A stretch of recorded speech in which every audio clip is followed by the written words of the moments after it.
Hello' everyone, আশা কৰোঁ সকলো ভালে আছে, কুশলে আছে। কেতিয়াবা নিজে নোখোৱা বস্তুটো আনৰ কাৰণে বনাই পেলাই ভাল লাগে। মটন, আজি দুপৰীয়া আমাৰ খাদ্য হৈছে মটন। মই মটন খাই খুব বেয়া পাওঁ আৰু মটন নাখাওঁ কাৰণে চাগে ইয়াৰ বনাবলৈ মই আগ্ৰহ নকৰোঁ, সেইকাৰণে আজিলৈকে বনায়ো পোৱা নাই। আৰু মটন আনিলে সদায় আমাৰ ঘৰত মায়ে বনায়, কিন্তু আজি মা নাথাকাত উপায়বিহীন হৈ পেলাই মই মটন বনাবলৈ ট্ৰাই কৰিছোঁ আৰু ভাবিলোঁ বনাইছোঁ যেতিয়া আপোনালোকক ভিডিঅ' এটাও দেখাওঁ। দেখিছেনে, মছলাখিনি মই চব গ্ৰাইণ্ড কৰি ল'লোঁ। কেৰাহীখন গৰম হোৱাত মিঠাতেল অকণ দি দিব, তেজপাত দুটা আৰু ডালচেনি দিব, যাতে ফ্লেভাৰটো ধুনীয়া হয়। পিঁয়াজখিনি দি ধুনীয়াকৈ ভাজিব এটা ব্ৰাউনি কালাৰ হোৱালৈকে, আৰু ইয়াতে গোটা নহৰু কেইফুটামান দি দিব, ভাল লাগে টেষ্টটো। মাংসখিনি দিলে ধুনীয়াকৈ লৰাব। এতিয়া খুব ধুনীয়াকৈ মাংসখিনি ফুটিবলৈ দিব। তাৰপিছতে অকণমান মছলা গুড়াখিনি দি দিব আৰু এইখিনি ধুনীয়াকৈ ভাজিব যাতে ইয়াৰ কালাৰটো ভাল আহে। মছলাখিনি এনেকুৱাকৈ ভাজিব যাতে মাংসত ভিতৰত মছলাখিনি সোমাই যায়।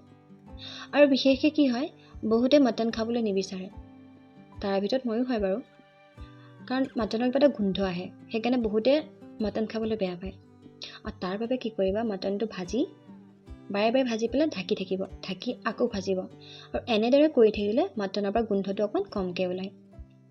মানে মছলাখিনি মটনত সোমাবলৈ দিব লাগে, যাতে মছলাখিনি সোমাই যোৱাৰ লগে লগে মটনৰ পৰা গোন্ধটো নহা হৈ যায়।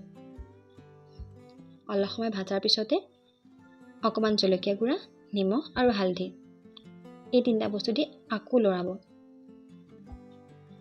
এই তিনিটা বস্তু যাতে ধুনীয়াকৈ মিহল হৈ যায় মাংসখিনিৰ লগত, তাৰ বাবে ধুনীয়াকৈ লৰাই থাকিব।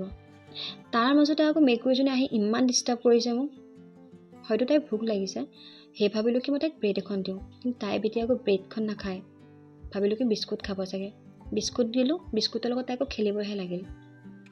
ফাইনেলি গৈ গাখীৰ ভাতকেইটা খালেগৈ। আচলতে তাই বহুত বেছি ভোক লাগিছিলে চাগে। আৰু এইফালে পানী পূৰা বকবককৈ উতলি আছে মোৰ।